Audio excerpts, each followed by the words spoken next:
Bon, bah, écoutez, je pense qu'on va commencer gentiment, puisque là, ça y est, on a une dernière personne qui nous a rejointe, mais il y a plus grand monde qui arrive, donc je pense qu'on va être, je peux considérer qu'on est au complet et que, bah, tant pis s'il y a des retardataires, ils essaieront de prendre le train en route.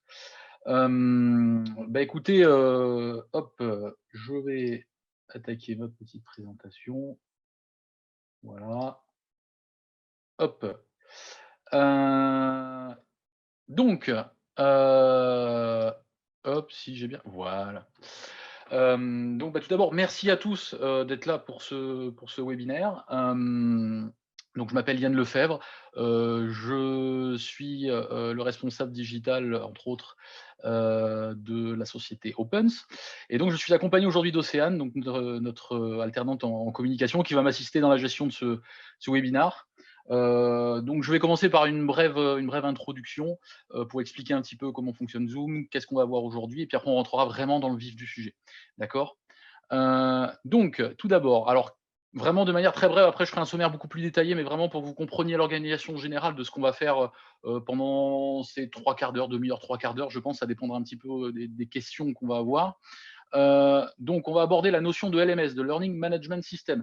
Donc je pars du principe que vous n'êtes pas forcément familier avec ce type, de solution, donc on va un petit peu expliquer qu'est-ce que c'est, à quoi ça sert, à quoi ça ressemble et pour ce faire, moi je suis plutôt un adepte de la pratique, donc je vais me baser vraiment sur une démonstration d'une solution, qui je pense même doit être la numéro un dans le monde, hein, qui est Moodle, on verra du coup de par ses fonctionnalités, quel est l'intérêt par rapport à Calliope?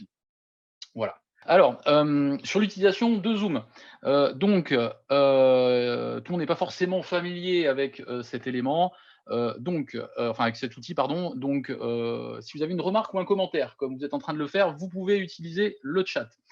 Si vous avez une question cette fois, vous avez un module exprès questions et réponses. Donc, comme il est beaucoup plus en général, le chat se retrouve beaucoup plus chargé et c'est beaucoup plus compliqué de naviguer, vous avez le module questions-réponses qui est fait exprès pour ça. Donc si vous avez une question, posez-la, elle s'accumule et comme ça, quand on arrivera à des temps de questions-réponses, on pourra toutes les traiter d'un coup, donc c'est beaucoup plus facile, pour nous, pour le gérer comme ça. Voilà, on ne traitera pas les questions qui sont posées dans le chat, mais qui sont traitées dans le module questions-réponses. Et enfin, bien évidemment, alors ça, bon, on n'a jamais eu de problème avec ça, mais je préfère toujours préciser, respect et politesse sont bien évidemment de rigueur, je vous remercie. Ce que ce webinaire n'est pas, c'est toujours avec notre expérience, on s'est un petit peu habitué des fois à certains travers, donc on préfère préciser un petit peu les règles de fonctionnement. Ce webinaire ne sera pas un tutoriel sur l'installation d'un LMS et l'utilisation en soi de Moodle. Alors bien évidemment, je vais vous montrer l'utilisation d'une manière globale, mais ce n'est pas un tutoriel. Ce n'est pas une zone de débat ou dépôt de plainte sur Calliope. On a déjà eu un petit peu sur d'autres webinars dédiés uniquement à Calliope certaines problématiques de gens qui, bah ouais, c'est mal fait et pourquoi on fait comme ça, etc. Ce n'est pas le cas ici et de toute façon, même dans le cas des formations Calliope, ce n'est pas le cas puisque ce n'est pas nous qui faisons les lois. Hein, et donc, à tout effet, je vous précise quand même l'adresse de l'Élysée. Voilà, si vous voulez vous plaindre, n'hésitez pas à leur envoyer un courrier. Ce n'est pas un webinaire sur Calliope en particulier. Ouais. Alors je précise d'entrée, hein, moi je suis sur la partie vraiment digitale, mais je travaille avec des organismes de formation, donc je connais cette certification, mais pas dans le détail. C'est pas moi le grand maître, je dirais, chez Opens de Calliope, c'est Virginie, mon associée. Donc si vous avez des questions vraiment spécifiques à Calliope, j'essaierai de vous répondre si je peux, mais c'est vraiment pas l'objet vraiment de ce webinaire. Et enfin, c'est pas une zone de prospection, hein, donc merci si vous avez des choses pour vendre vos services, organisez vous-même vos propres webinars, on viendra peut-être, mais merci de ne pas forcément le faire ici. Sur ce, on va pouvoir entrer dans le vif du sujet. Donc, qu'est-ce qu'on va voir durant ce webinaire? Alors, tout d'abord, je vais commencer par une introduction. Bah, évidemment, je vais me présenter ce qu'on fait chez Opens un peu plus en détail. Calliope, juste des rappels qui vont poser un petit peu les rails de ce qu'on va aller chercher justement dans le LMS. Donc, il me semble important en tout cas de repréciser ça, surtout que je considère qu'un petit peu dans l'audience, même si vous avez entendu parler de Calliope, vous n'avez pas forcément encore peut-être engagé cette démarche, et donc vous n'êtes pas forcément, je dirais, cultivé sur le sujet. Donc, on va quand même faire quelques rappels qui sont vraiment les basiques fondamentaux, mais qui vont nous permettre de comprendre l'entièreté de ce webinaire. LALMS, ben, pardon, tout simplement, qu'est-ce que c'est? Et puis, sur Moodle en particulier, la présentation de Moodle, Oui, alors je précise bien évidemment, alors normalement, le webinaire est enregistré et on vous fournira donc les supports, à l'issue de vous recevrez un mail, sur lequel vous êtes inscrit, donc vous recevrez, les différents, liens et pour télécharger et la vidéo et la présentation. Donc ne vous inquiétez pas, si vous n'avez pas tout suivi, vous pourrez vous rattraper ensuite. Donc au niveau de Moodle, je disais, donc on va faire une présentation rapidement de ce qui est de l'histoire de Moodle et un petit peu de en quoi il consiste. Et puis après, on va passer plutôt dans le vif du sujet. Quelles sont une démonstration, enfin la démonstration, pardon, en réel des possibilités offertes par Moodle et du coup, dans la lignée, qu'est-ce que cela va apporter à Calliope? On va voir un petit peu les forces et les faiblesses, parce qu'il faut aussi avoir un regard critique sur ce que je vais vous présenter. Vous allez voir, on va voir plein de choses, mais comme dans beaucoup de cas, hein, bien évidemment, rien n'est miraculeux, ce n'est pas la solution ultime à tout. Et puis, il y a aussi encore des faiblesses, comme dans toutes les solutions informatiques quasiment. Il y a encore des points de faiblesse, des fonctionnalités qui n'existent pas, des choses comme ça. Donc, on va voir un petit peu les limites aussi de ce type de système. Et nous verrons donc la mise en place de Moodle. Donc, si vous souhaitez, vous, avoir votre propre instance et mettre en place ce type d'LMS, nous allons voir très rapidement balayer les différentes options qui s'offrent à vous. Alors, chez Opens, donc en fait, on est un cabinet conseil. Donc, on va faire de la ressource et de la relation humaine, comme on aime à le dire, de la qualité. Alors, de la qualité, évidemment, vous l'avez compris, plutôt orientée aujourd'hui autour des organismes de formation et une partie digitale donc, dont je m'occupe, qui va principalement traiter de l'accompagnement, je dirais, la transition digitale, la mise en place d'outils et la montée en compétences des entreprises sur le digital. Euh, donc moi en particulier, sur mon profil, voilà, donc je suis, Yann Lefebvre, vous l'avez compris, je suis concepteur et référent des projets de transformation numérique donc au sein d'Opens. Mon profil, on va dire en termes de compétences, je suis principalement dans ce qu'on appelle l'administration système, donc je suis capable d'installer des outils, je travaille avec des serveurs, des choses comme ça, donc je vais mettre en place des outils informatiques. Pardon, je vais être en capacité de faire de l'infogérance.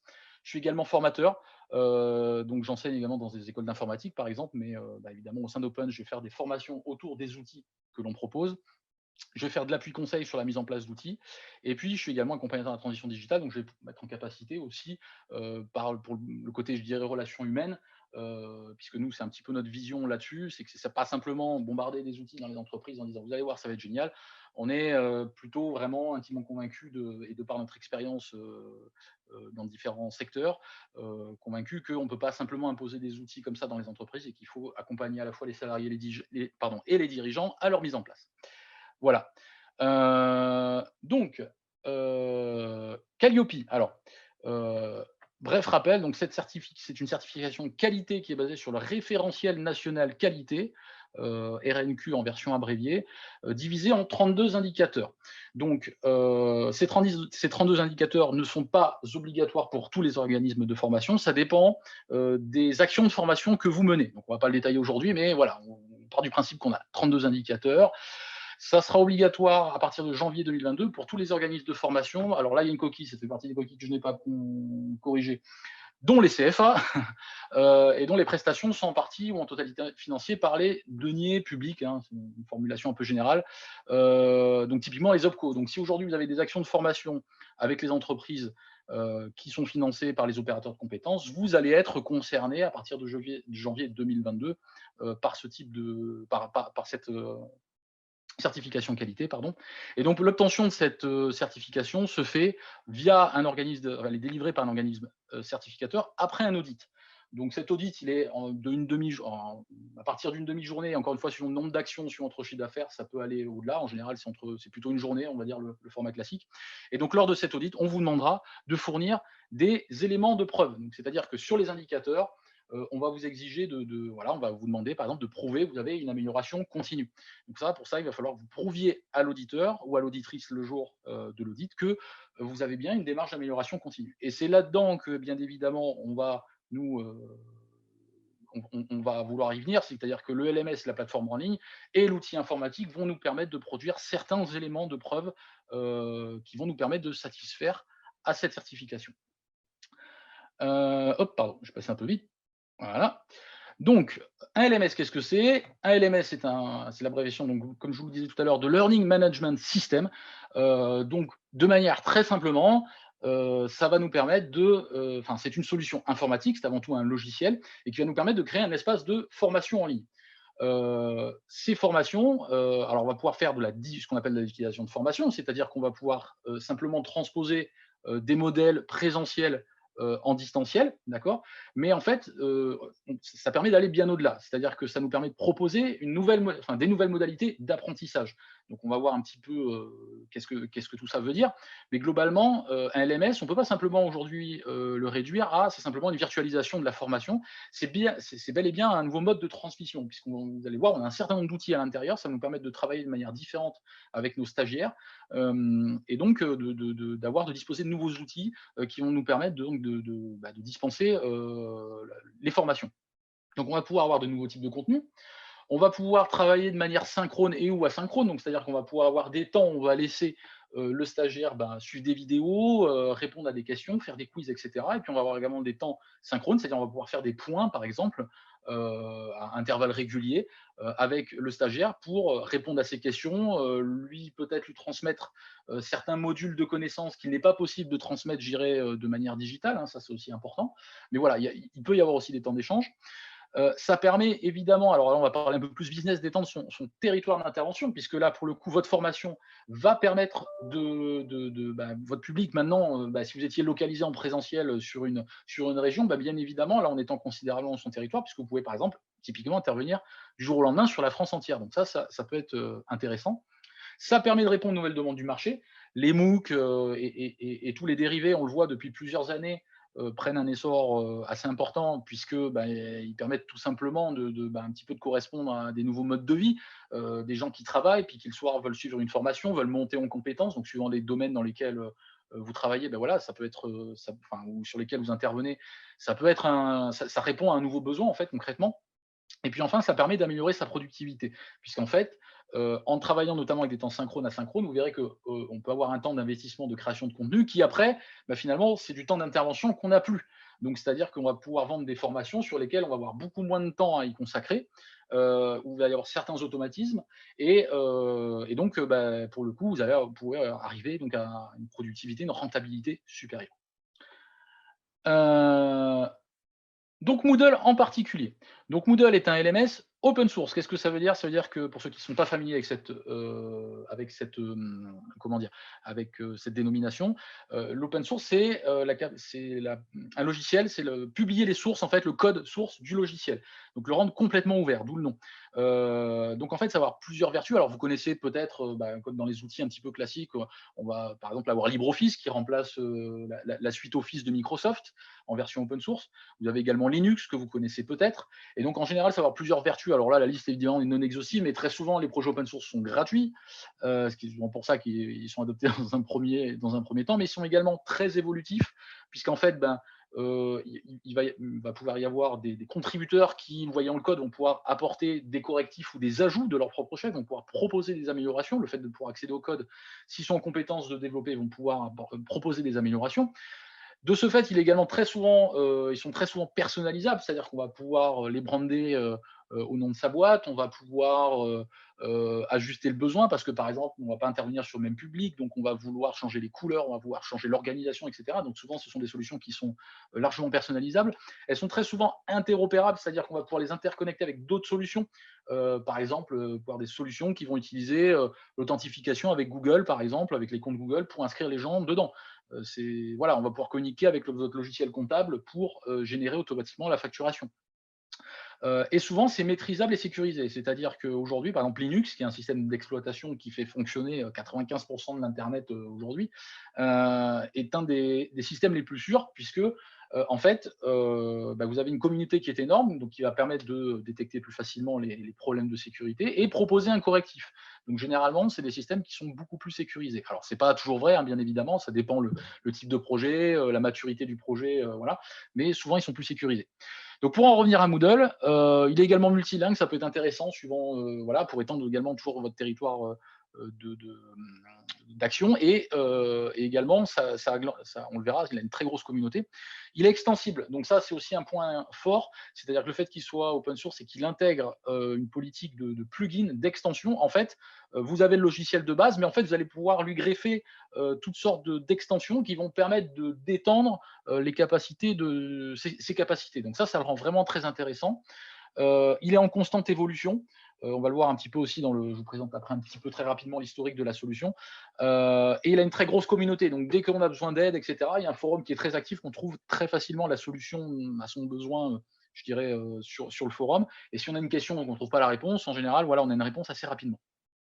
En quelques chiffres, vraiment basiquement, aujourd'hui, Moodle, alors d'après leur site, je suis allé prendre leur site, leurs données ce week-end, il y aurait 200 000 instances de Moodle qui seront en fonction, 32 millions de cours et 249 millions d'utilisateurs. Voilà, ça c'est vraiment la grosse louche. Donc en fait, Moodle est aujourd'hui un leader, si ce n'est le leader dans le domaine.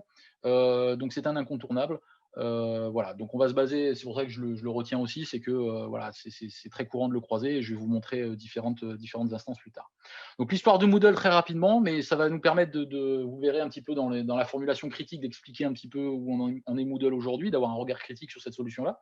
En 2002, Moodle naît, donc c'est un tout petit projet au départ, évidemment, ça naît un petit peu dans un garage, on pourrait le résumer comme ça, et il va grandir jusqu'à, on va dire, le tournant est marqué est en 2014 où la version 2.0 sort, ce qui coïncide avec vraiment une structuration de Moodle. Donc, il y a la création d'une entreprise, l'embauche de salariés, etc.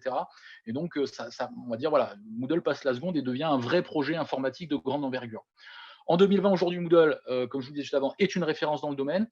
Et la prochaine échéance, vraiment le prochain tournant sera en 2022, puisque la version 4.0 est attendue. Et c'est vraiment une refonte complète du logiciel, puisqu'en fait, depuis sa création, il s'est un peu construit sur les mêmes fondations qui sont un petit peu problématiques par rapport à ce qu'est Moodle aujourd'hui. Et donc, la version 4 devrait résoudre un certain nombre de ces problèmes. Je redévelopperai ce point-là un peu plus tard quand on verra un petit peu les problématiques par rapport à Moodle. On va passer directement à la démonstration. On va pouvoir, alors je vais vous montrer un petit peu après les deux points de vue qu'on peut avoir par rapport à Moodle, c'est-à-dire celui du gestionnaire, celui que vous pouvez avoir vous en tant qu'organisme de formation, et puis du point de vue stagiaire. Alors tout d'abord, je vais juste pour vous montrer un petit peu déjà l'étendue des possibilités, je vais vous montrer plusieurs instances de Moodle, et vous allez voir, on a vraiment, alors on peut retrouver des traits communs bien évidemment, mais un petit peu à la manière de WordPress, pour ceux qui connaissent, on peut vraiment complètement changer le thème et le configurer à sa manière. Donc là, par exemple, là, c'est une instance que j'ai créée de démonstration pour ce webinar. Donc voilà un petit peu la tête que ça a. Ça, par exemple, c'est celui qu'on a, nous, chez Opens, pour nos formations. Donc vous voyez qu'on est complètement dans un thème qui est complètement différent et tout est entièrement personnalisable. Vous pouvez changer les textes, les boutons, où est-ce que ça amène, etc.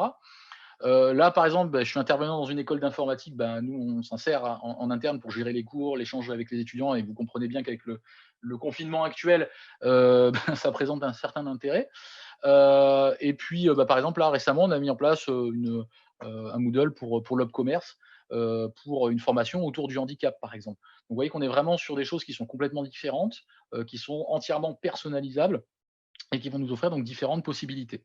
Au niveau des plugins, ce que je vous parlais tout à l'heure, donc là je suis sur vraiment le site de Moodle par contre, vous avez plus de 1700 plugins à disposition. Donc ces plugins, ça inclut par exemple les thèmes que je viens de vous présenter, enfin en tout cas un éventail de thèmes que je viens de vous présenter, mais vous avez vraiment des modules pour tout faire.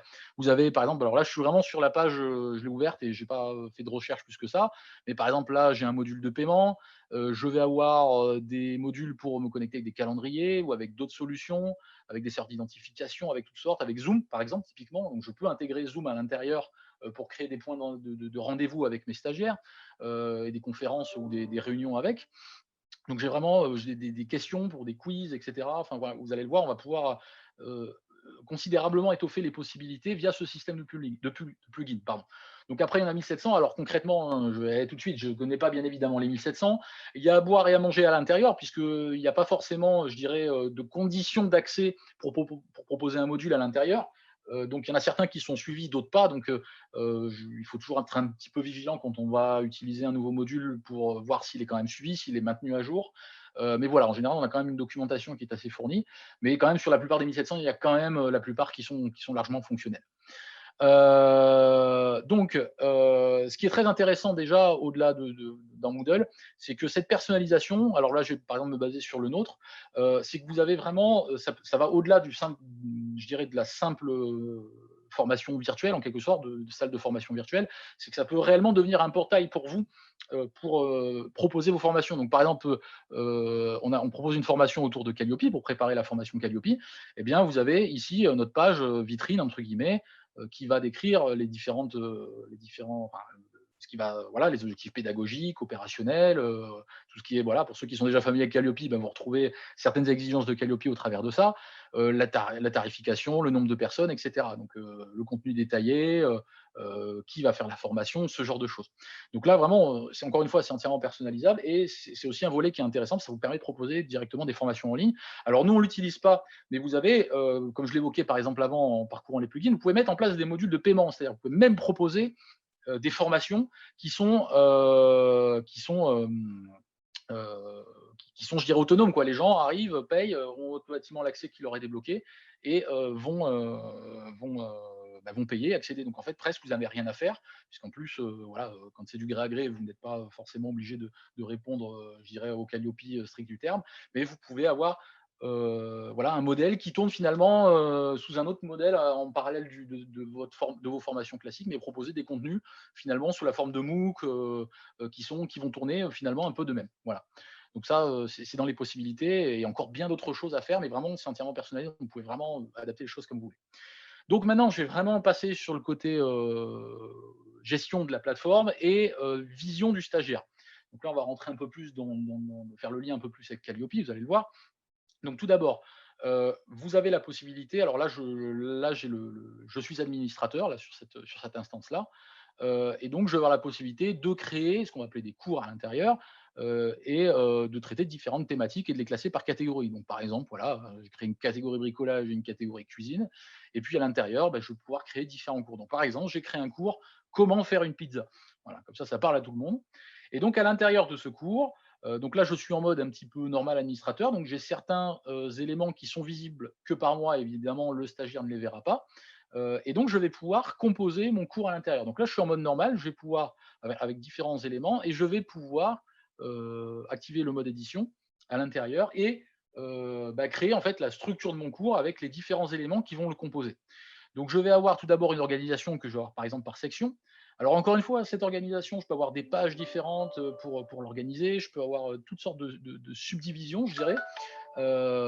Et donc, ça va me permettre d'organiser vraiment mon cours vraiment à ma manière. Et à l'intérieur, je vais pouvoir ajouter des activités ou des ressources dans le jargon de Moodle qui sont en fait différents outils, je dirais, que je vais pouvoir déployer et personnaliser. Et surtout, vraiment, la force que va avoir Moodle à ce niveau-là, c'est que ça va me permettre de les interconnecter. Alors, par exemple, ça va consister en quoi? Par exemple, vous voyez, c'est le cas ici du module de la section garniture. Je l'ai restreinte, c'est-à-dire que l'activité point avec le formateur, qui est ici, devra être terminée avant que le stagiaire puisse y avoir accès. D'accord? Donc déjà, on commence à poser des jalons d'une formation structurée, organisée avec des points de validation. Et là, vous me voyez arriver déjà avec mes gros sabots, c'est qu'au niveau de Calliope, vous allez pouvoir avoir vraiment un séquençage que vous allez pouvoir prouver, puisque l'intérêt de passer par une solution informatique, c'est que tout est tracé. D'accord? Donc là, d'ores et déjà, alors je vais vous montrer un petit peu les différents outils qui sont proposés, parce que je pense que ça intéresse généralement les gens. Et puis ça va nous permettre aussi vraiment de voir un petit peu dans le fond ce que ça permet de proposer au niveau et de faire le lien avec Calliope. Mais d'ores et déjà, ça me permet voilà, de timer et d'avoir des éléments de preuve qui vont me permettre de justifier du parcours de mon stagiaire à l'intérieur, d'accord? Et de l'obligation de mon stagiaire de suivre un parcours pédagogique précis et de répondre et de l'obliger parfois.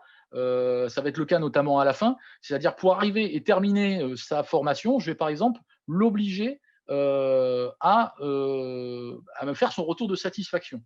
Puisque dans le Calliope, vous allez notamment avoir des indicateurs qui vont concerner votre amélioration continue. Et la base d'une amélioration continue, c'est avant tout le retour des parties prenantes, c'est-à-dire à la fois du stagiaire, mais également éventuellement des formateurs, si vous avez eu des formateurs, enfin, et toute partie prenante à votre formation. Donc notamment, en premier lieu, votre client finalement. En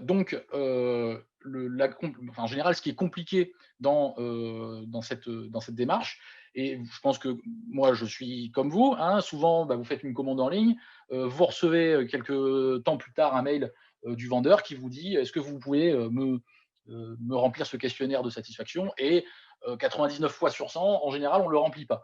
Là, on est vraiment et ce qui est dans la démarche Calliope, c'est vraiment quelque chose qui peut être gênant, puisque si vous n'avez pas de retour utilisateur, c'est compliqué de justifier de votre amélioration continue. D'accord. Donc là, par exemple, tout simplement, si votre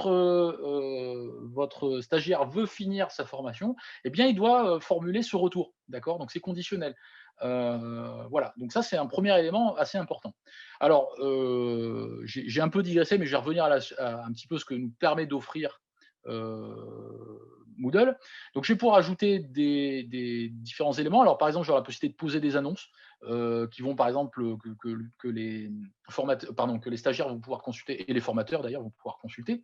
Donc là, j'ai mis par exemple un module qui permet d'afficher les dernières annonces sur la droite. Je vais avoir un chat de discussion, donc ça par exemple pour échanger s'il y a des questions-réponses, et un forum aussi, donc c'est deux modèles d'échange différents, mais qui sont possibles de mettre en place. Donc voilà. Et si jamais je veux ajouter encore une chose, c'est très simple, il me suffit d'ajouter sur ajouter une ressource ou une activité, et là je vais avoir les différentes ressources qui sont proposées. Donc là, il y en a certaines qui sont, je dirais, présentes de base, et il y en a d'autres, par exemple, là, j'ai installé un module pour de gamification, et qui permet de proposer des évaluations sous forme de jeu. Donc, par exemple, je ne sais pas, si vous faites je sais pas, des mots croisés, par exemple, vous faites des formations dans les langues, vous pouvez proposer des mots mêlés ou des mots croisés, ou un jeu de pendu, par exemple, autour de mots dans une langue étrangère. Alors, je ne vais pas détailler tout dans le module, mais voilà, il y a le module de feedback, donc je vous ai un petit peu parlé. Vous avez des modules qui vous permettent de faire des liens vers des ressources externes. Vous avez des liens pour faire des tests. Vous avez des liens pour intégrer alors pour ceux qui connaissent, des packages SCORM ou H5P, qui sont des modules, je dirais des packages sur des éditeurs externes que vous pouvez intégrer dans Moodle, qui sont peut-être plus puissants, sur lesquels vous êtes habitué. Voilà, enfin, je vais pouvoir créer des dossiers, des documents, des choses comme ça. Enfin voilà. Et chacune de ces ressources, je vais pouvoir la paramétrer et éventuellement la rendre interdépendante. Donc ça, voilà, pour le schéma un petit peu global, je vais voilà, je vais constituer mon cours, je vais les rendre interdépendants. Et puis du côté utilisateur, là, à quoi ça peut ressembler. Donc là, mon utilisateur, il a un tableau de bord. Donc il va pouvoir suivre les cours qui sont disponibles. Donc par exemple, je vais pouvoir aller voir sur l'accueil du site l'ensemble des cours qui sont proposés. Il y en a certains où je vais pouvoir m'inscrire et d'autres pas. Par exemple, voilà, comment utiliser une perceuse, par exemple, je n'ai pas rendu ce compte disponible, l'inscription à ce module disponible. Alors là aussi, vous êtes complètement libre de faire les choses comme vous voulez, c'est-à-dire que vous pouvez créer les utilisateurs à la main, vous pouvez laisser les utilisateurs s'inscrire eux-mêmes, vous pouvez ouvrir ou pas tel cours, vous pouvez les inscrire en mode manuel, vous pouvez les inscrire sous forme conditionnelle, c'est-à-dire si par exemple ils ont fini tel cours, ils peuvent s'inscrire à tel cours. Vous avez vraiment ce niveau d'interdépendance-là, donc on peut vraiment pousser les choses très très loin.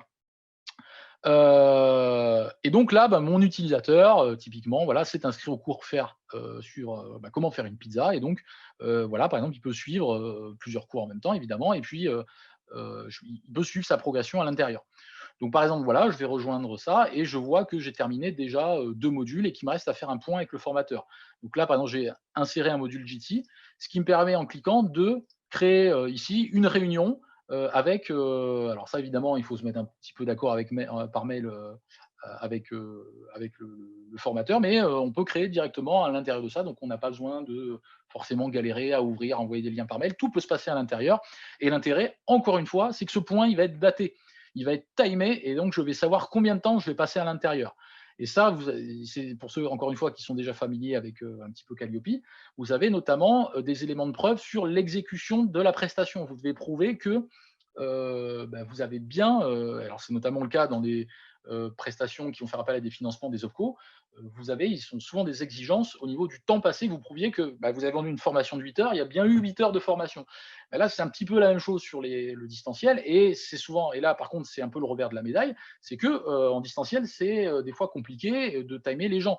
Vous leur mettez un texte à disposition, il y en a qui vont dire oh ça je le sais déjà, je le passe, et au final ils vont passer 2 heures dans la formation alors que vous en avez vendu 6 quoi. Donc là ça peut être un petit peu problématique. Et là donc il faut timer, il faut mettre des temps, et donc tout ça ça nous permet un petit peu de le justifier, donc d'obliger les gens à ne pas brûler les étapes. Donc dans les modules de cours que je vais avoir, donc je vais avoir par exemple la possibilité, ici j'ai mis une simple page. Donc là, bon, là, je ne l'ai pas rempli énormément, hein, pour le besoin de la démonstration, je n'ai pas mis grand-chose, mais je peux vraiment mettre un texte avec ce que je veux à l'intérieur. Donc là, je suis vraiment sur quelque chose d'extrêmement simple. Mais je vais avoir, par exemple, des modules leçons qui vont me permettre, alors là, pardon, c'est dommage, je ne me suis pas autorisé à refaire la leçon, donc je vais repasser par le post-admin pour vous montrer à quoi ça ressemble. Voilà.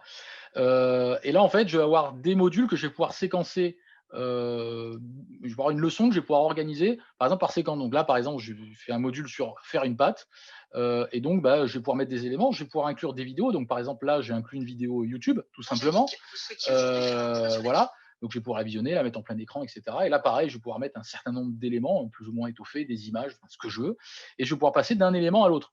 Donc, par exemple, voilà, après, j'ai quelque chose sur l'eau, choisissez une eau pure. Et puis, avant, je vais pouvoir, par exemple, conclure sur un contrôle de connaissances. D'accord. Donc, qui peut être des vrais faux. Et vous allez voir, je vais vous montrer un petit peu juste après la création d'un quiz. On a vraiment une panoplie de questions à l'intérieur qu'il est possible de faire, de manières de faire, qui est vraiment assez important. Je vais pouvoir répondre, je vais pouvoir mettre des feedbacks aussi, voir la réponse, etc., avoir une note, et en fonction de cette note, débloquer des choses. Donc là, c'est le cas, par exemple, ici. Mon utilisateur, pour revenir à sa vue à lui, mon stagiaire, ici, je vais pouvoir avoir mon suivi de notes, donc les différentes évaluations qui vont constituer mon cours. Et donc, il a un suivi de sa notation, voilà. Et donc, par exemple, sur faire une pâte, il a obtenu le score de 100%, et je vais pouvoir attribuer des badges et des compétences en fonction de ça. Donc là, je vais pouvoir valider vraiment des compétences, des choses comme ça, de manière formelle, avec des dates, des attributions, enfin des dates d'attribution, pardon. Et donc, il a terminé la leçon faire une pâte, ce qui lui a attribué, par exemple, ce critère. Et pour terminer la leçon, il fallait, j'avais configuré pour que le test qu'il faisait à la fin, il fallait qu'il obtienne au moins un score de 50%, par exemple. Voilà. Donc on a aussi, et là, il y en a qui me voient également avec mes gros sabots par rapport à Calliope, l'évaluation de l'atteinte des objectifs. Vous avez un indicateur là-dessus, vous devez vérifier que vous faites une formation sur une thématique quelle qu'elle soit, hein. Par exemple là, voilà, vous faites une formation pour apprendre à faire une pizza, vous devez vérifier que la personne ait bien ces compétences-là. Vous pouvez lui faire un cours, mais ça ne peut pas forcément dire qu'elle l'a compris et qu'elle l'a bien assimilé. Et donc, en général, la manière classique, c'est de faire une évaluation. Et là, vous avez vraiment une évaluation sur laquelle vous demandez d'atteindre des objectifs précis et qui vous permettent donc de les valider. Donc, on finit vraiment avec une traçabilité importante de ce qui se passe, à l'intérieur. Et donc, on peut débloquer, je vous l'évoquais, différents types de contenus. Donc là, on a évoqué, par exemple, voilà, le chat, les choses comme ça. Là, on peut créer, par exemple, j'ai créé un glossaire. On peut créer des dépôts, donc c'est-à-dire des espaces dans lesquels, par exemple, là, par exemple, on pourrait dire en évaluation finale, je demande aux stagiaires de me faire une recette originale de pizza. Donc là, je peux mettre un énoncé, je peux régler le nombre de tentatives, je peux régler aussi des dates de remise. Donc, par exemple, si vous travaillez comme moi dans une école, vous êtes intervenant dans une école, vous demandez à vos étudiants de vous rendre un devoir avant telle date, eh ben, vous pouvez mettre la date, voilà, avant dimanche 23h, vous devez me remettre vos travaux. Et donc, automatiquement, le dépôt se ferme à ce moment-là. Ils peuvent déposer leurs documents. Vous pouvez restreindre le type de document. Vous pouvez restreindre. Enfin, c'est vraiment extrêmement poussé. Vous avez également, voilà, alors ce que je voulais vous montrer un petit peu, les tests que vous pouvez proposer. Donc là, je peux autoriser aussi un certain nombre de tentatives. En fonction des tentatives, il peut y avoir des malus aussi, c'est-à-dire que voilà, vous pouvez aussi donner des indices aux questions. C'est vraiment un outil d'une puissance extrême, Moodle. Et on en parlera un petit peu après, c'est justement aussi un de ses points de faiblesse. Donc par exemple, voilà, si je veux exécuter le test, voilà, j'ai deux questions toutes simples. Pour faire une pâte à pizza, faut-il obligatoirement de l'huile? Voilà, par exemple, vrai, faux, je dis vrai. Eh bien, je vais pouvoir avoir à la fin différentes réponses. Là, je vais pouvoir également avoir des questions numériques avec des erreurs, par exemple. Donc là, je sais que la réponse, c'est 230 degrés. Donc de 220 à 240, la réponse sera jugée exacte. Donc là, par exemple, voilà, je mets 225, je mets terminer le test. Et donc là, j'ai enregistré mes réponses. Je peux revenir éventuellement sur mes questions ou des choses comme ça, et je peux envoyer ma tentative. Voilà. Et là, j'ai ma correction qui peut être automatique.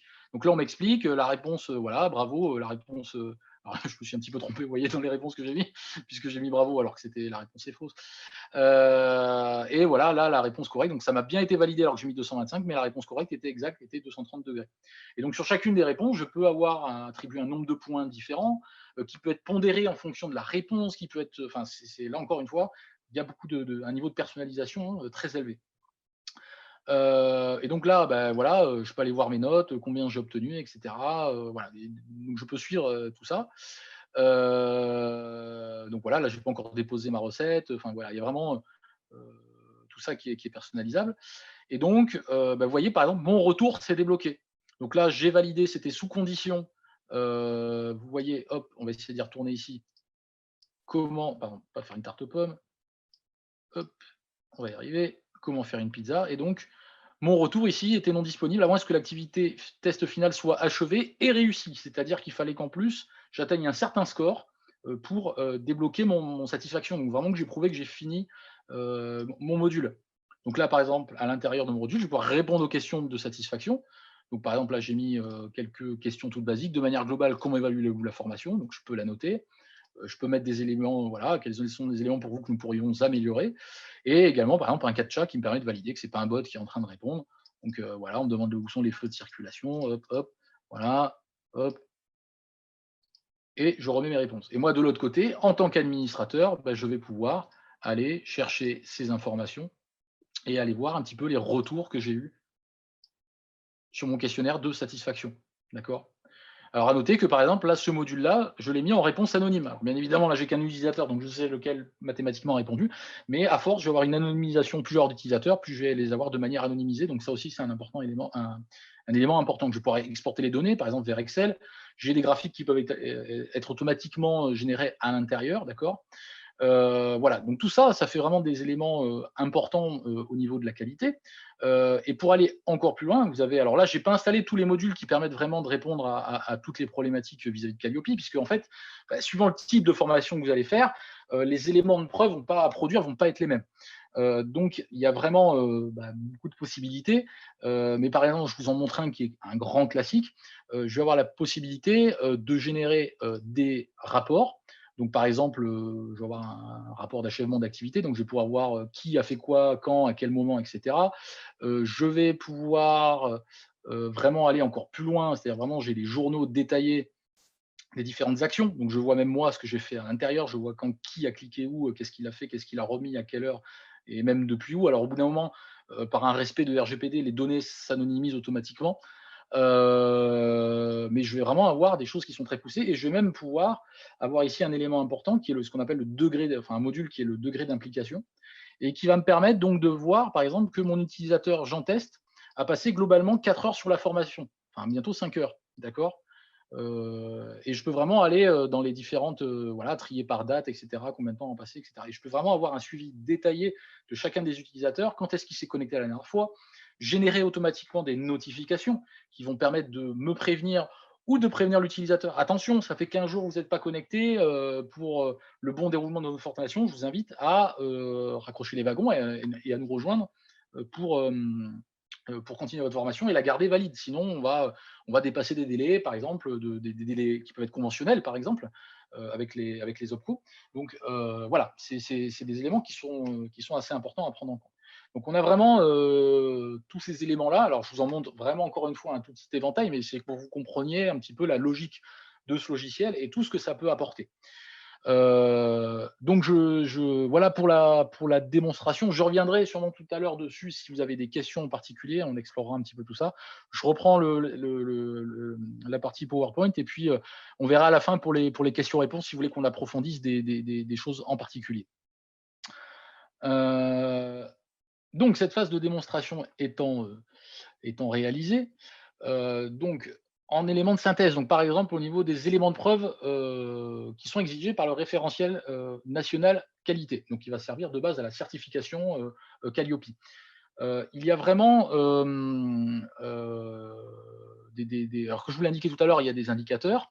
Alors, ce que je vais vous décrire, c'est une liste non exhaustive. C'est vraiment des exemples que je prends au cas par cas, mais évidemment, inutile de me dire et comment on fait comme ça, et comment dans mon cas on va faire, etc.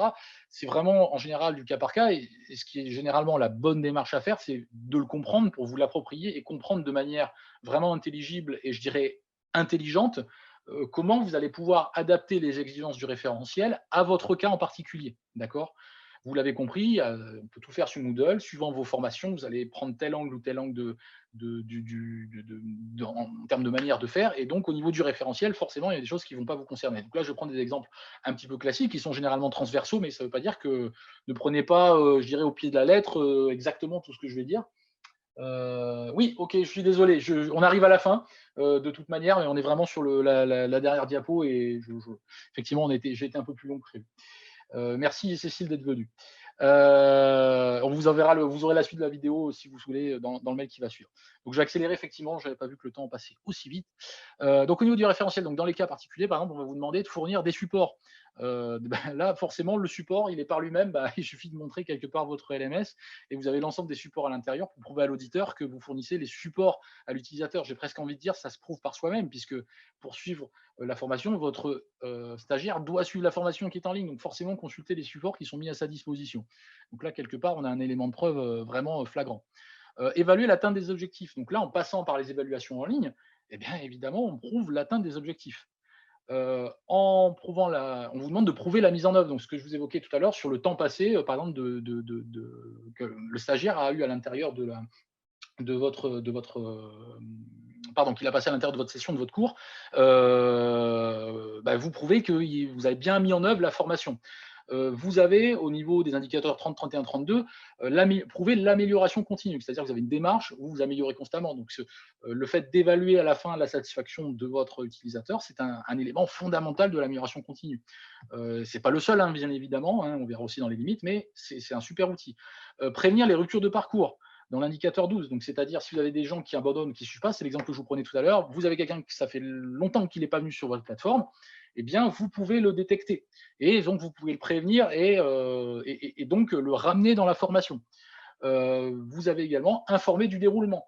En préliminaire d'une formation, on vous demande de prouver que vous avez bien informé le participant de ce qu'il allait voir dans la formation. Et bien là, vous pouvez valider tous ces points. Alors là, je n'ai pas mis forcément dans l'évaluation qui m'a servi de démonstration tout à l'heure, mais je peux très bien, avant de consulter la formation, avoir une page qui décrit le déroulement de la formation et demander à l'utilisateur de valider. Et du moment qu'il m'a mis terminé, qu'il a consulté ça, j'ai bien compris que le déroulement de la formation, vous prouvez de facto que cet utilisateur a bien consulté l'élément. Alors après, est-ce qu'il l'a lu dans le dur ou pas? Bon, ça après, c'est son problème, mais vous l'avez quand même fourni tous les moyens d'avoir accès à l'information sur le déroulement de votre formation. Donc tout ça, cette ligne diagonale vous permet de fournir des éléments de preuve. Au niveau de Calliope. Alors maintenant, on va aborder quand même, faut avoir un regard critique là-dessus. Le premier élément de point de faiblesse par rapport à tout ce que je viens de montrer, c'est que Moodle est trop puissant. Je ne vous ai pas montré vraiment l'arrière-boutique en dur, parce que ce n'est pas vraiment l'objet aujourd'hui. Mais si vous voulez, alors vous pouvez créer, il y a certaines plateformes qui vous proposent de créer une instance de Moodle gratuite pendant 30 jours, par exemple. Donc vous pouvez vous y essayer.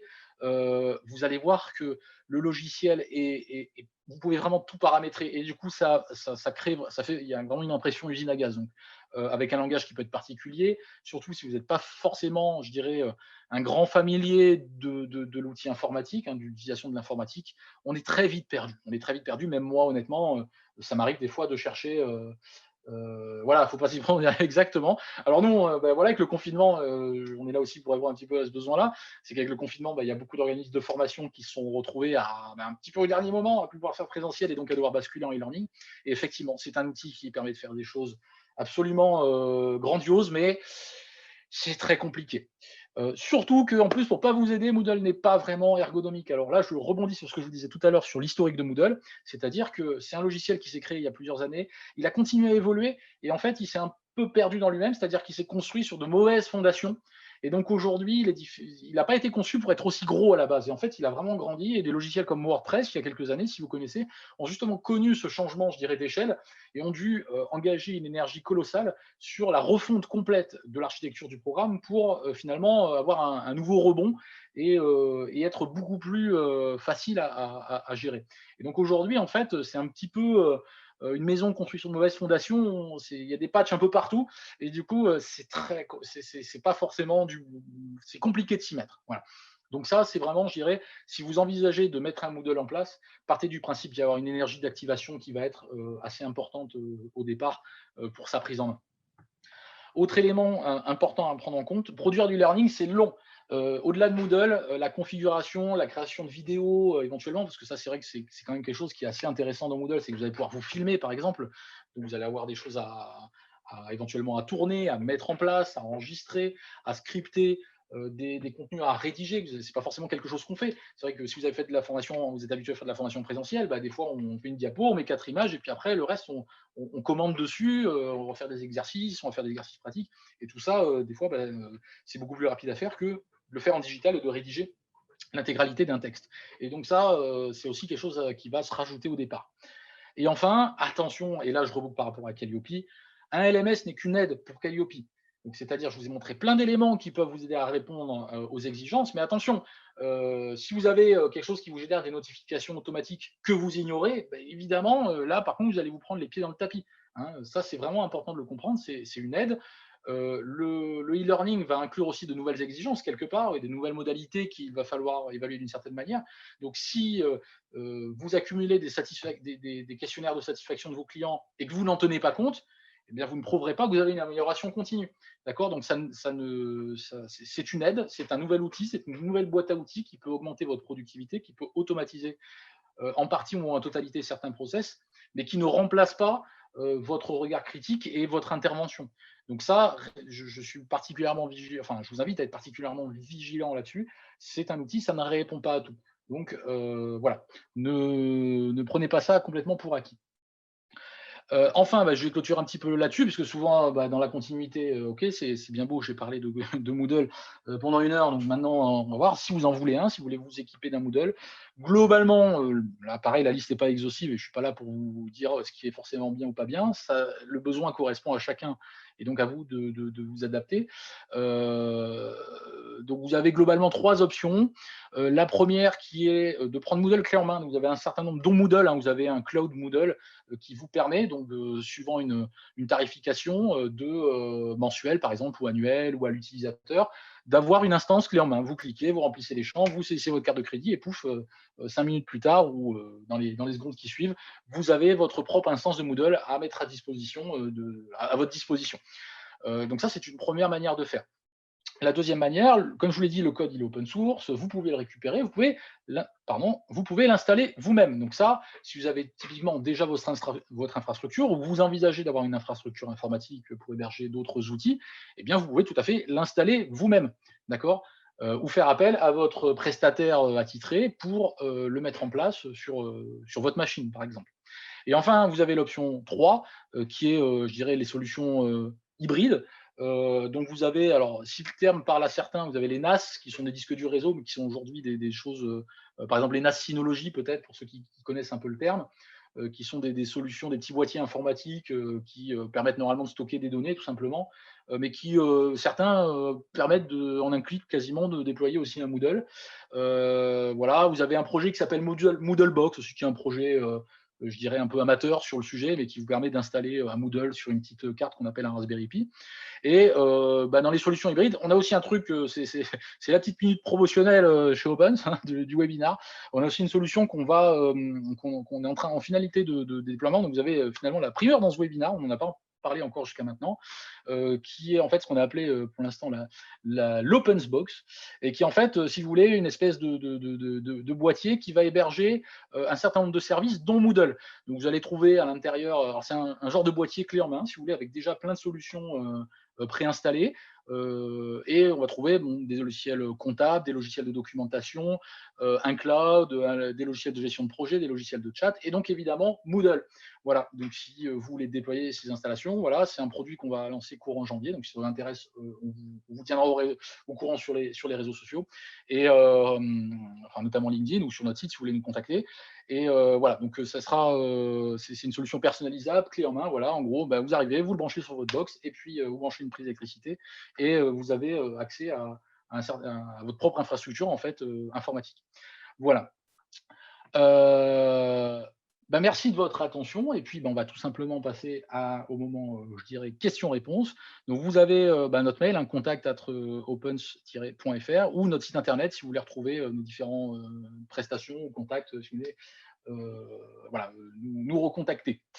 Voilà, donc je pense, j'ai pas eu de petits warnings d'Océane, donc je pense qu'il n'y a pas eu trop de questions, on va dire voilà, que ça pouvait attendre la fin. Hop, je vais voilà, remettre mes caméras, comme ça vous. Ah bah non, elle s'est désactivée depuis tout à l'heure. Elle s'est désactivée, c'est pas grave. Donc, au niveau des questions-réponses, alors, la maintenance de modèle est-elle chronophage? Cela demande-t-il d'investir du temps au démarrage? Alors, la maintenance en soi, alors, Moodle a, c'est pas très compliqué. Alors, encore une fois, ça dépend si vous le gérez vous-même ou si vous avez un système d'infogérance. Mais là, je dirais que l'intérêt principal de Moodle aujourd'hui, c'est que, enfin, en tout cas, ils approchent d'un certain niveau de maturité. Et en fait, comment dire, ils sortent des versions de ce qu'on appelle des long term, des versions long term en anglais, des LTS, c'est-à-dire des versions qui prévoient de maintenir au moins, enfin de manière en tout cas sur les volets de la sécurité pendant très longtemps. Donc c'est-à-dire que la version que vous allez installer aujourd'hui, vous n'êtes pas obligé de faire les mises à jour qui vont suivre. Ils vont s'engager sur une certaine durée, qui est en général à l'échelle de 5 à 10 ans, à maintenir cette version-là. Donc vous pouvez très bien, une fois que vous l'avez implantée aujourd'hui, continuer à fonctionner et si jamais il y a des failles de sécurité, des choses comme ça, avoir un système de maintenance. Mais il est vrai que ça reste quand même aujourd'hui une solution qui, en termes de maintenance et de mise à jour, encore une fois, c'est par rapport à ce problème de maturité qu'a et dans les promesses de la 4.0, on a justement ça qui est comment dire, qui est prévu, quoi, enfin qui serait vraiment utile, c'est la mise à jour finalement plus en ligne et voilà. Mais en général, toutes ces solutions-là qu'on va mettre en place, souvent quand même la mise à jour de ces outils passe quand même par de l'administration système et aujourd'hui, ils ne sont pas tous équipés comme ça pour faire ça. Alors, est-ce qu'il y a un moyen de compiler tous les éléments de preuve pour les présenter facilement lors de l'audit ou d'un contrôle, genre un document PDF? Alors, vous n'avez pas forcément cette utilité-là. Alors, encore une fois, suivant les cas, voilà, ça reste à tempérer suivant ce que vous proposez. Mais en fait, ce qui sera beaucoup plus évident et beaucoup plus, comment dire, intéressant pour l'auditeur, c'est de lui montrer tout simplement d'ouvrir votre plateforme et de dire regardez, moi j'ai tel indicateur, donc j'ai fait ça, là j'ai justifié sur tel dossier. Et encore une fois, euh, ça ne vous, euh, ça ne vous interdit pas d'avoir quand même de satisfaire. Par exemple, on va parler de quelque chose qui est essentiel, c'est par exemple les attestations de fin de formation. Et ça, produire un certificat dans Moodle ne suffit pas. Donc vous, ça va vous permettre d'étoffer, de dire non, il a rempli ça, et donc de générer. Alors il y a certains éléments que vous pouvez générer effectivement en PDF, mais en fait, le fait de généralement vouloir montrer que vous maîtrisez la plateforme, que vous la suivez en direct et vous faites la démonstration que vous maîtrisez cet outil, généralement, c'est beaucoup plus parlant pour l'auditeur que de produire une série de PDF. Donc oui, alors il y a certains outils, il faudrait vraiment rentrer dans le détail pour savoir ce qu'on peut exporter, mais ça existe. Je sais que ça existe. Nous, on ne les utilise pas tous au sein d'Opens, mais il y en a certains qui existent, donc il faut regarder encore une fois au cas par cas, mais il y a des possibilités là-dessus. Alors, quelle est la différence avec Bicast et la différence entre mode gratuit et payant? Alors, Bicast n'a rien à voir avec un LMS, ou alors il a bien évolué depuis que je l'ai connu, puisque pour moi, Bicast est un logiciel qui permet d'animer des sessions de formation en présentiel, justement, d'avoir des gens, de projeter quelque chose, enfin d'avoir une partie sur le vidéoprojecteur et d'avoir une participation des spectateurs finalement, par exemple en balançant des mots-clés ou des choses comme ça. Donc évidemment, ça peut avoir un intérêt, je dirais, pédagogique peut-être, d'animation d'une session de formation, mais pour moi, Bicast c'est vraiment orienté présentiel, ou en tout cas, si c'est du distanciel, c'est du distanciel en direct. Donc pour moi, ça n'a pas de valeur par rapport, enfin ça n'a pas de valeur, ça n'a pas d'intérêt face à un LMS, ça peut être un complément. Par exemple, voilà, si vous travaillez avec Zoom ou Jitsi, ça ne vous empêche pas d'avoir un Bicast en parallèle pour étoffer, je dirais, animer votre formation, mais voilà, c'est pas pour moi le même type d'outil. Donc j'espère avoir répondu à votre question. Et alors le mode gratuit et payant, alors je ne sais pas si c'est la différence et le mode gratuit et le mode payant. Alors je ne sais pas si vous me parlez, Isabelle, de Moodle ou de Bicast. Donc comme je vous l'évoquais, alors je vais repréciser peut-être rapidement. Du coup, Moodle, suivant la manière que vous avez de l'installer, il est gratuit ou il est payant. Moodle, d'accord. Alors Moodle, voilà, en fait, ce que vous allez payer tout simplement, c'est le fonctionnement c'est le fonctionnement de la plateforme. Enfin, c'est l'hébergement de la plateforme. Donc, soit vous l'hébergez vous-même. Voilà, c'est en fait pour faire fonctionner Moodle, il y a besoin d'un ordinateur quelque part qui tourne et qui le propose et qui le met à disposition sur Internet. Ce qu'on va appeler un serveur, une fonction de serveur. Donc, soit ce serveur, il est chez vous dans un boîtier comme l'OpenBox ou un NAS, ou même votre propre PC portable, vous pouvez le convertir en serveur. Et donc, à ce moment-là, vous payez l'électricité, votre forfait Internet et pour le mettre à disposition de vos utilisateurs. Donc là, il faut l'installer, voilà. Et soit vous allez avoir vous allez payer finalement le service as a service, et donc vous allez payer directement le cloud de Moodle ou un autre prestataire qui le propose pour avoir ça à disposition. Comme vous prenez un abonnement à Dropbox par exemple, vous avez le service qui vous est mis à disposition. Donc là, voilà. Alors au niveau des différences entre le mode gratuit et payant, généralement il n'y a rien, il n'y a aucune différence, puisqu'en fait, c'est le même logiciel. C'est juste le mode d'hébergement qui a fonctionné. Alors, le paramétrage pour les quiz, QC, etc. sont-ils du même type que les paramétrages Google Forms? On va dire que Google Forms, c'est la version ultra simplifiée. Alors, si vous voulez, voilà, je vais repartager un petit peu l'écran pour vous montrer à quoi ça peut ressembler. Hop.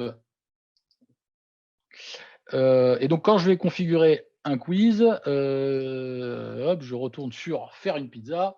Voilà, donc par exemple, j'avais créé un quiz, je crois, rapidement, voilà, à la fin. Donc, je vais aller le paramétrer. Et donc, tac, tac, tac, tac, tac. Et donc, je vais avoir différents temps, voilà, mise en place, comportement, voilà, enfin, pour vous dire le niveau de différence. Là, je vais par exemple pouvoir allouer, ouvrir le test à une certaine date, le fermer à une certaine date. Oui, vous aurez la vidéo, Isabelle. On vous mettra un lien à disposition pour télécharger la vidéo. Et vous aurez les supports aussi. Donc, si vous avez loupé des éléments, ne vous inquiétez pas, vous pourrez les revisionner. Vous pouvez mettre un temps disponible, c'est-à-dire qu'une fois que le test est démarré, le stagiaire a un certain temps pour le répondre.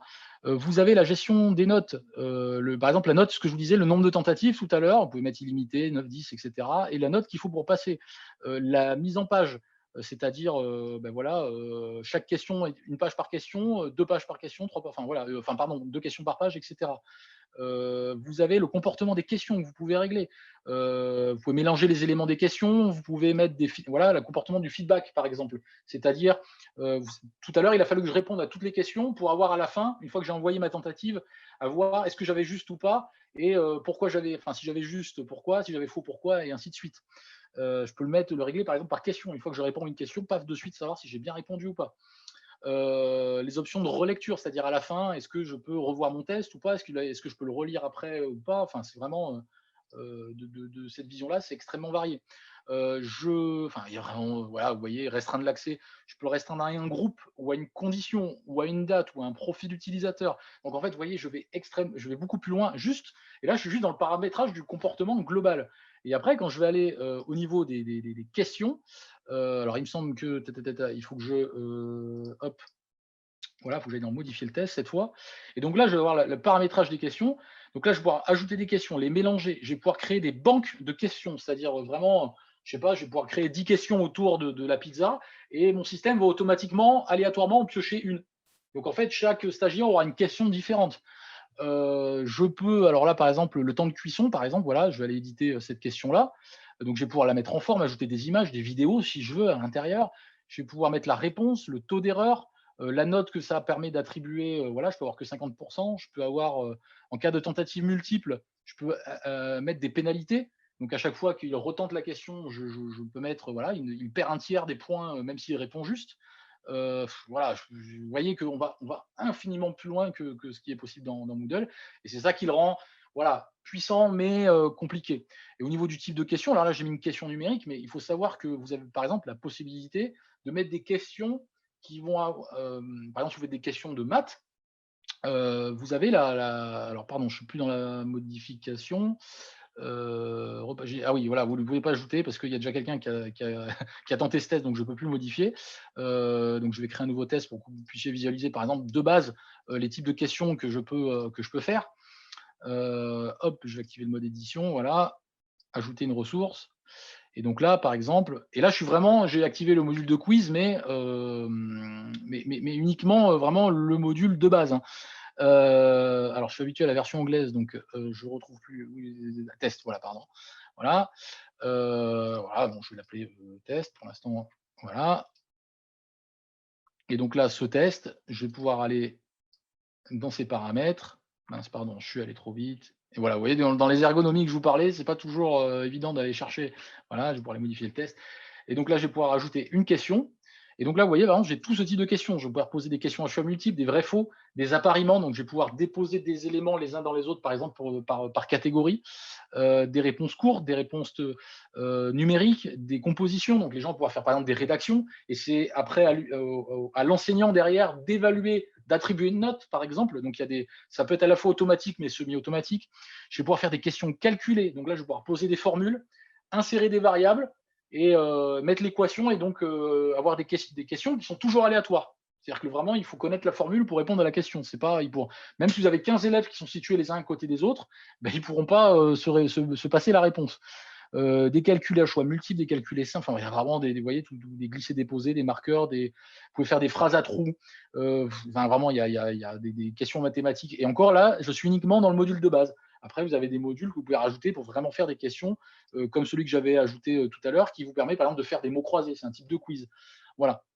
Donc j'espère que ça répond à votre question et vous voyez que alors ça peut être complémentaire à Google Forms, hein, bien évidemment, mais là vous avez finalement tout et surtout l'utilisateur à la fin, il a un onglet notes et il récupère dans ce cours-là toutes les notes qu'il a eues par exemple. Donc ça c'est plutôt intéressant. Il a son suivi, son tableau de suivi et puis moi bon bah voilà des rapports d'objectifs, des choses comme ça. Et en fonction de les notes, on peut attribuer des badges. Donc par exemple là voilà, je vous disais, il a eu par exemple le badge savoir faire une pâte à pizza. Et donc par exemple, je peux après avoir un certain nombre de certifications derrière qui vont me permettre de délivrer finalement de délivrer des certificats ou quoi en automatique, enfin des choses comme ça, de le prévenir et donc d'avoir de créer un petit peu d'émulation.